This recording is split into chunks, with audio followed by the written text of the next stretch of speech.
우리 이 시간에 믿음을 확신케 하소서라는 제목으로 말씀의 은혜를 함께 나누어 보고자 합니다. 여러분, 작년 11월 9일부터 담임 목사님께서 지난 주간까지 한 가지 주제를 가지고 한 사람의 이야기 스토리를 말씀을 하셨습니다. 기억이 나시나요? 안 나셔요? 2달 이상을 하셨는데 가장 핵심은 코람데오의 하나님, 그렇죠? 주인공 누구예요? 목소리 생각보다 작네요. 주인공 누구라고요? 엘리야, 맞아요. 오늘은 그 엘리야 이야기로 설교를 한번 시작해 보려고 합니다. 열왕기상 18장에 보시면 엘리야와 바알 선지자들의 대결, 싸움하는 장면이 나타납니다. 이들의 대결의 이유는 진짜 하나님이 누구인가를 가리는 거예요. 엘리야는 내가 믿는 하나님이 진짜 하나님이다 라고 이야기하고, 바알의 선지자들은 바알 신이 진짜 하나님이야 라고 지금 이야기를 하면서 갈멜산에 모여 있습니다. 이들은 갈멜산에 모여서 이게 송아지를 가져다 놓고 각을 뜬 다음에 하늘에서 불을 내리게 하자. 불을 내리시는 하나님이 진짜 하나님이야 라고 이제 대결을 시작하려고 합니다. 여러분, 열왕기상 18장 24절 말씀 한번 읽어볼까요? 같이 읽겠습니다. 시작. 너희는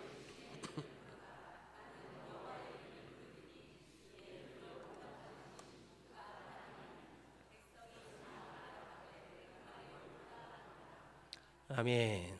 하여튼 이렇게 지금 대결을 펼치려고 하고 있는 거예요. 저는 이 엘리야 이야기를 묵상할 때, 특히 이 부분을 묵상할 때마다 이런 생각이 좀 들어요. 엘리야가 도대체 어떤 믿음을 지녔길래 일이 담대할까라는 생각이 들어집니다. 물론 우리가 이 엘리야 이야기를 다 배워서 또 들어서 알고는 있을 듯 하지만, 그래도 그의 믿음이 참 대단한 건 우리가 무시하지 못할 거예요.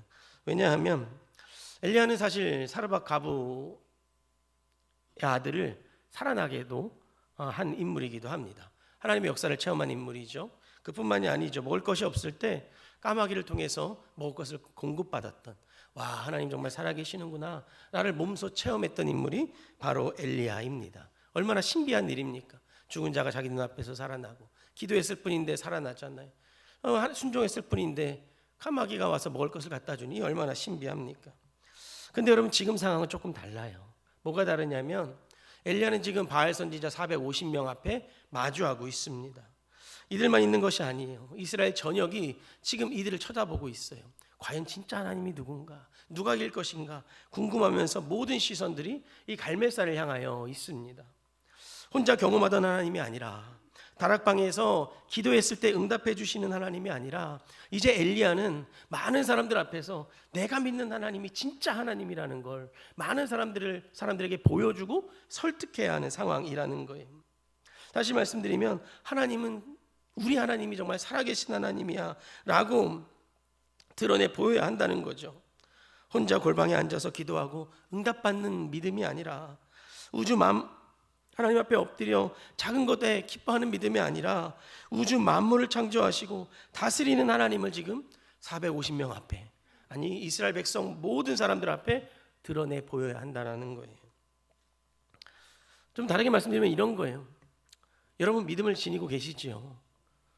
내가 가진 믿음을 자녀들에게 지금 보여줘야 한다는 거예요. 믿지 않는 자녀에게 보여줘야 한다는 거예요. 여러분, 만약 여러분 이런 상황이라면 여러분 어떨 것 같아요? 떨릴까요? 안 떨릴까요? 떨리죠.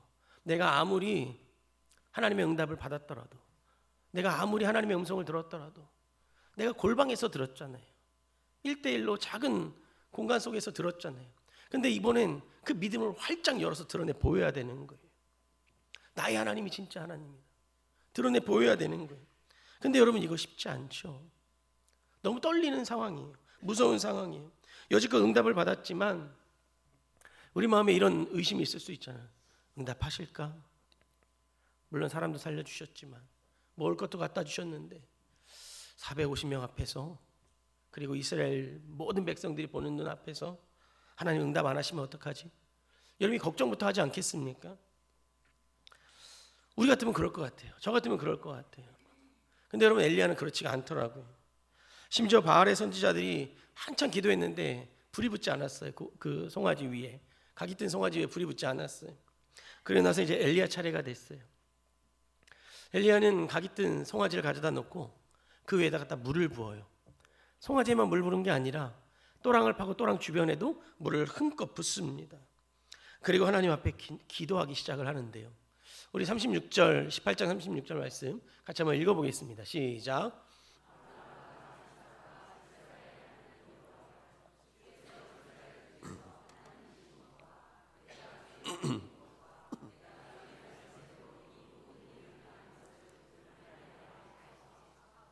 아멘. 도대체 엘리야가 이렇게 담대히 기도할 수 있었던 이유가 무엇일까요? 그것은 바로 믿음에 대한 확신이 있었어요.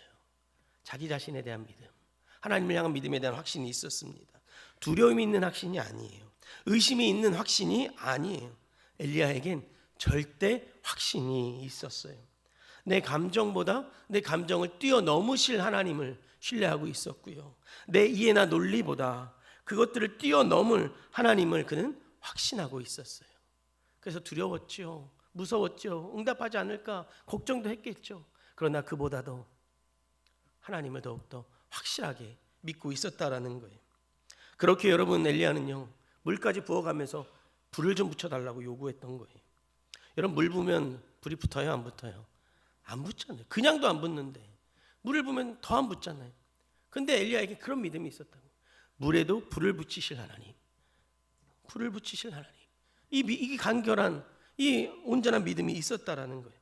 사랑하는 성도 여러분, 우리가 믿는 하나님은 내가 상상의 한계, 나의 상상의 한계를 뛰어넘는 하나님이며 내가 원하는 기도의 제목을 뛰어넘어 역사하시는 하나님임을 여러분 꼭 믿으시기를 주님의 이름으로 간절히 축복하겠습니다. 옆 사람에게 이렇게 이야기해 볼까요? 역사하실 하나님을 확신합시다. 시작. 네, 하나님은 분명히 역사하십니다. 우리의 믿음의 문제인 거예요. 믿음의 문제. 오늘 함께 읽은 본문을 보시면 의심이 있는 믿음, 불안한 믿음을 가진 한 사람이 나옵니다. 이 한 아버지가 나오는데요. 이 아버지는 예수님을 만나려고 예수님을 지금 기다리고 있습니다. 그런데 이 아버지 주변에 예수님의 제자들과 이 서기관들이 있었는데 둘이 막 다투기 시작을 합니다. 이들의 논쟁 주제는 이 제자들이 이 아버지 아들의 병을 고치지 못한 것에 대한 불만에 대한 논쟁이었어요. 물론 여러분 제자들도 병을 못 고칠 수 있죠. 제자가 의사가 아니잖아요. 제자들이 의원이 아니라고요. 병을 못 고칠 수 있는 충분한 이유와 납득이 있어요.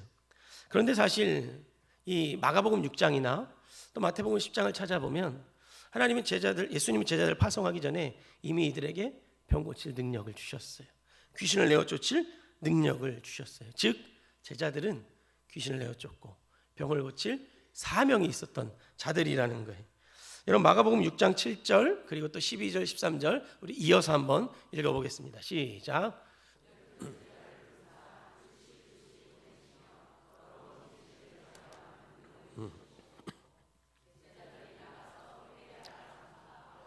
많은 귀신을 쫓아내며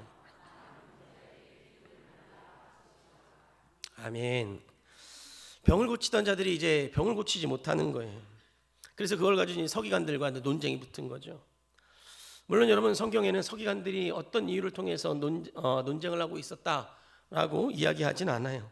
그런데 우리가 좀 상상을 해보면 다퉜다는 거 보통 이런 내용 아니겠습니까? 너 지난번 사람 고친 거 우연이지 이렇게 조롱하는 거 아니겠어요? 아니면 지난번 귀신 내어 쫓은 거 우연이지 라고 조롱하지 않겠습니까? 그것도 아니면 내가 너 그럴 줄 알았어. 짜고 친 거지. 짜고 이야기한 거지. 멀쩡한 사람 데려놓고 아프다고 이야기해놓고 낫다고 이야기한 거지. 멀쩡한 사람 데려다 놓고 귀신 들렸다 이야기해놓고 귀신 나갔다고 한 거지. 여러분 이러면서 조롱하지 않았겠어요? 서기관들이. 근데 그것 때문에 지금 논쟁이 막 붙는 거예요. 사랑하는 성도 여러분, 제자들은 왜 지난번 사람을 고쳤는데 왜 이 아버지 아들은 고치지 못했을까요? 왜 그 역사를 능력을 이루어가지 못했을까요? 예수님 이렇게 말씀하셔요. 19절 초반에 보시면 이렇게 쓰여져 있어요. 따라해 보세요. 믿음이 없는 세대요. 다시 한번 따라해 보시겠습니까? 믿음이 없는 세대요. 네, 저를 보고 이야기하셔야 돼요. 옆 사람 보고 이야기하시면 안 돼요. 저를 보고. 옆 사람이 믿음이 없는 세대가 아니에요. 믿음이 없는 세대요. 라고 예수님 말씀하고 계시는 거예요. 사랑하는 성도 여러분, 우리가 아는 제자들 믿음이 있어요, 없어요? 있는 것 같기도 한데 없는 것 같기도 하죠. 뭐 이렇게 사람을 고칠 때는 있는 것 같은데 사람을 못 고치니까 또 없는 것 같기도 하죠. 참 대답하기 곤란합니다. 그럼 여러분, 제가 다르게 질문을 한번 해볼게요. 그럼 여러분, 우리는 제자들만큼의 믿음이 있어요, 없어요? 여러분, 제자들만큼의 믿음이 있어요, 없어요? 있어요. 한번 손 한번 들어볼까요? 나는 여기 나오는 제자보다 낫다. 나는 그냥 비슷비슷한 것 같다. 나는 요만큼 못하다. 뭐 여러분의 의견은 다 있는 줄 아는데요. 참 대답하기 또 곤란하죠. 왜냐하면 제자들에 대한 성경 내용을 보면 믿음이 없는 것 같기도 한데, 또 다른 내용들을 보면 믿음이 있는 것 같기도 해요. 제자들과 우리를 비교하면 어떨까요? 우리는 날마다 믿음이 있다고 고백해요, 안 해요? 하잖아요. 고백을 하며 삶을 살아가요. 고백을 하며 삶을 살아가는데 제자들과 비교하면 왠지 모르게 부족함을 느끼죠. 왠지 모르게 부족함을 느껴. 나 믿음 있다고 맨날 이야기하는데 제자들을 믿음 있어요, 없어요 질문하면 왠지 모르게 없다고 대답해야 될 것 같고, 없다고 대답해봐 보면 나는 믿음이 있다고 고백을 하는데 제자들보다 믿음이 없는 것 같고, 참 이상하죠. 우리 믿음이 있는지 없는지 참 헷갈릴 때가 있죠. 참 어렵습니다. 여러분, 오늘 본문 속에 제자들 보시면 제자들은, 그리고 우리는 믿음이 있는 듯하면서도 또 없는 듯함의 삶을 살아가고 있다라는 거죠. 상황에 따라서 믿음이 발생하기도 하고 상황에 따라서 믿음이 없는 삶을 살아가기도 한다라는 거예요. 여러분, 왜 이렇게 우리 안에 이런 일이 있을까요? 우리 믿음이 있잖아요. 우리 구원 얻었잖아요. 하나님을 뭐라고 불러요? 아버지라고 부르잖아요. 예수님 뭐라고 불러요? 주님이라고 불러잖아요. 그럼 이 안에 성령이 있다는 뜻인데, 성령이 있다는 뜻인데 왜 믿음이 있는 것 같으며 믿음이 있는 것처럼 살기도 하다가 왜 또 어느 순간엔 믿음이 없는 것처럼 삶을 살아가고 있는 걸까요? 이유는 하나인 것 같아요. 뭐냐면 믿음에 대한 확신이 없어서 그래요. 하나님에 대한 확신이, 예수 그리스도인에 대한 확신이 없어서 그래요. 설교를 시작하면서 물을 붓고 불을 붙일 거라는 엘리야와 같은 확신이 우리에게 없어서 그렇죠. 예수님께 능력을 받고도 그 능력에 대한 확신이 없어서 사람을 치유하지 못하는 그 제자들의 모습이 때론 우리 안에 있기 때문이라는 거예요. 그럼 여러분, 그 믿음의 확신 어떻게 우리 안에 가져올 수 있을까요? 우리도 어떻게 엘리야처럼 한번 믿음을 드러내며 많은 사람들 앞에서, 믿음이 없는 내 자녀 앞에서 하나님은 이런 분이야 라고 선포하고 담대히 이야기할 수 있을까요? 여러분, 믿음은요, 신앙은요, 하나님 믿게 하셔서 은혜 주셔서 내가 믿게 된 것이지만 그 안에 내 믿음의 고백이 없으면, 그 안에 내 믿음에 대한 확신이 없으면 여러분, 그건 온전한 믿음이 아님을 여러분 꼭 기억하시기를 바랍니다. 내 확신이 없으면 온전한 신앙이 아님도 여러분 꼭 기억하셔야 합니다. 여러분, 구구단 외우십니까? 주일 아침부터 구구단 이야기해서 문제 한번 내볼게요. 괜찮으시겠어요? 아직 이른 시간인데 괜찮으시겠습니까? 자, 내보겠습니다. 여러분, 4 곱하기 9는 뭐예요? 이게 지금 막 답이 갈라질 일인가요? 그러면 다른 문제 내볼게요. 9 곱하기 4 36. 근데 아까 그쪽에서 2 뭐 이렇게 나온 거 못 들으셨어요?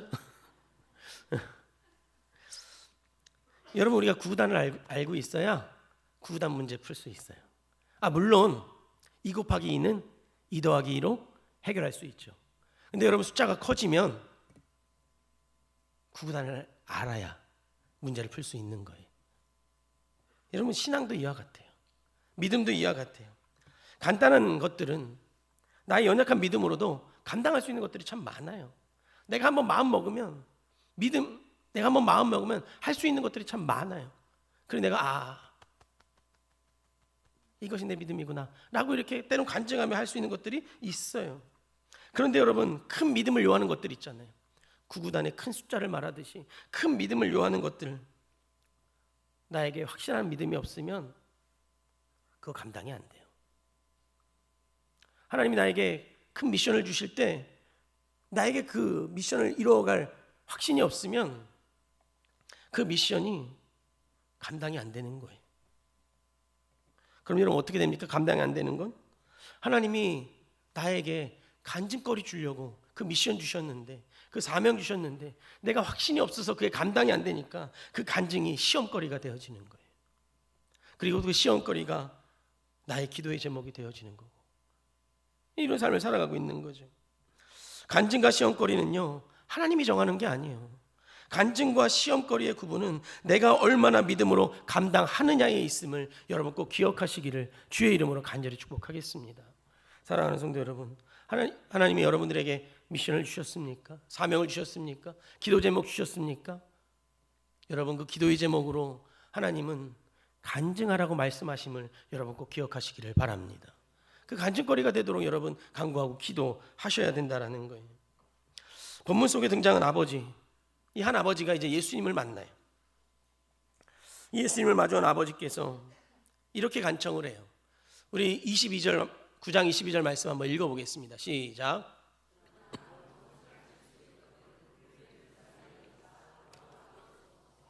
아멘. 아버지 예수께 간구하는 거예요. 예수님, 내 아들이 저렇습니다. 귀신 들려서 너무나도 살기 힘듭니다. 언제 죽을지 모릅니다.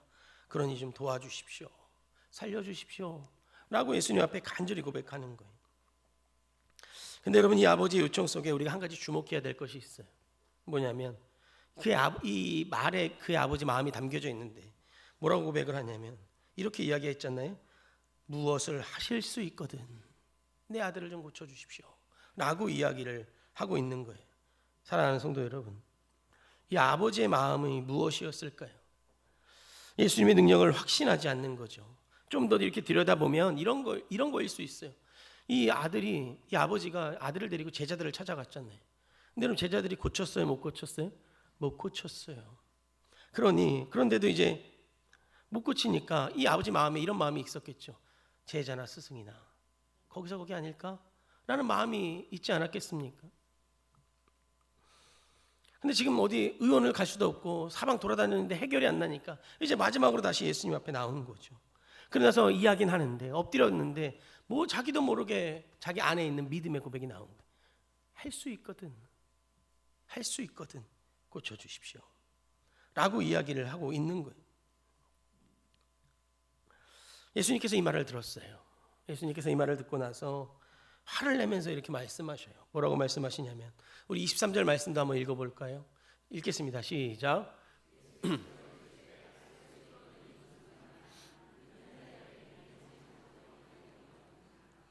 아멘. 예수님은 제자들이 병을 못 고친 이유가, 네 아들이 병에 낫지 못한 이유가 믿음의 문제라고 이야기하는 거예요. 능력의 문제가 아니라 믿음의 문제라고 말씀하시는 거예요. 그 말씀을 듣자마자 이 아버지가 잽싸게 말을 바꿔요. 뭐라고 바꾸냐면 24절 보시면 소리 지르면서 이렇게 이야기해요. 예수님 내가 믿어요. 예수님 내가 믿어요. 여러분, 예수님 내가 믿어요. 그 다음에 이 아버지의 마음이 뭐가 있겠어요? 내 아들 고쳐주세요. 이렇게 되지 않겠습니까? 예수님 내가 이제 믿어요. 내 아들 고쳐주세요. 예수님 내가 믿어요. 내 아들 살려주세요. 라면서 막 소리치는 거예요. 자, 여러분, 이렇게 지금 믿는다고 고백했어요. 소리쳤어요. 이 아버지의 믿음이 생겼을까요? 안 생겼을까요? 생겼을 것 같아요? 안 생겼을 것 같아요? 외쳤잖아요. 믿는다고 외쳤잖아요. 근데 이 아버지의 믿음은 생기지 않았어요. 말은 했지만, 고백은 했지만 여전히 이 아버지는 자신이 믿음 없음을 알고 있었어요. 그리고 이렇게 예수님 쳐다보니까 예수님도 너 아직 믿음 없어 라는 눈초리를 이렇게 이 아버지를 바라보셨겠죠. 그래서 이 아버지가 다시금 고백을 해요. 뭐라고 고백을 하냐면 우리 24절 말씀인데요. 같이 한번 읽어보겠습니다. 시작. 아멘. 고백은 했지만 자신이 믿음 없음을 알기에 이제 고백을 다시 하는 거예요. 그 고백을 다시 해요. 뭐라고 고백하냐면 주님, 나의 믿음 없는 것을 용서하여 주십시오. 나의 믿음 없는 것을 좀 도와주십시오 라고 고백하는 거예요. 그리고 여러분, 이 고백의 이때에 이 아버지에게 믿음이 생기기 시작하는 거예요. 진정한 믿음의 맛을, 은혜를 누리게 되어지는 거예요. 여러분, 이렇게 기도 제목을 이렇게 받아서 기도를 하다 보면 한 가지 아쉬운 부분이 하나 있어요. 뭐냐면 믿음에 대한 기도의 제목이 잘 보이지 않아요. 무슨 말인지 이해되십니까? 부모님의 건강 문제, 아니면 자녀들의 문제, 아니면 경제적인 문제, 아니면 사람과의 관계 문제, 내가 누리고 갖고 싶어 하는 것들에 대한 그 소망들, 이런 것들은 참 많이 기록이 되어져 있어요. 그런데 그에 반해서 믿음에 대한 기도의 제목이 보이질 않아요. 물론 있기도 한데 다른 것들의 기도의 제목보다 현저하게 작은 것을 볼 수가 있어요. 물론 우리 연약하니까 그럴 수 있다라고 생각을 하죠. 근데 여러분, 우리에게 진짜 연약한 것이 뭘까요? 하나님의 자녀를 통해서, 내 부모님을 통해서, 내 가정 환경을 통해서, 나에게 맡겨진 일터와 직장을 통해서 하나님 나에게 원하시는 것이 무엇일까요? 나를 어떻게 이끌고 가기를 원하실까요? 진짜 내가 연약한 게 뭘까요? 믿음 아닐까요? 믿음의 문제 아니겠습니까? 믿음을 고백하며 삶을 살아가지만 실제 변하지 않는 우리들의 삶을 걱정하시는 하나님의 모습이 거기에 있지 않을까요? 여러분, 그래서 사실 우리의 기도 제목이 좀 바뀌어야 돼요. 우리의 기도의 제목이 가장 우선순위가 조금 바뀌어야 돼요.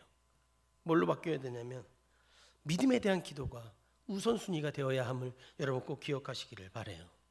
믿음이 없음을 도와달라는 기도가 우선순위가 되어져야 돼요. 확신이 없는 믿음이 확신의 믿음으로 바뀌게 해달라고, 여러분, 그런 기도의 제목이 우선순위가 돼야 돼요. 의심이 확신으로 바뀌게 해달라는 그런 믿음의 기도가, 기도의 제목이 우리 안에 있어야 한다라는 거예요. 그렇게 되면 여러분 어떻게 될까요?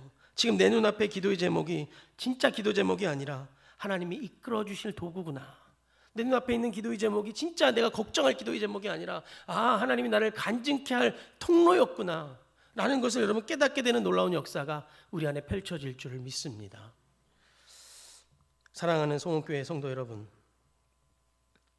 왜 우리는 엘리야를 바라보면서 그의 믿음 앞에 우와 하고 소리를 치고 때는 존경을 표시하게 되는 걸까요? 우리가 엘리야와 같은 믿음을 지니지 못했기 때문에 그러죠. 엘리야의 하나님이나 우리의 하나님이나 동일하신 분인데, 엘리야의 믿음이나 우리의 믿음이나 동일한데 한 가지 차이는 그거죠. 확신이 있느냐 없느냐의 차이인 거죠. 믿는 자에게 능히 하지 못할 일이 없다는 그 예수님의 말씀을 내가 확신하느냐 확신하지 못하느냐의 차이라는 거예요. 믿어요 라고 말은 하는데 믿음이 확신으로 나아가지 못하는 것이죠. 이런 상황 속에서 예수님은 오늘 본문을 통해서 우리에게 말씀하시는 거예요.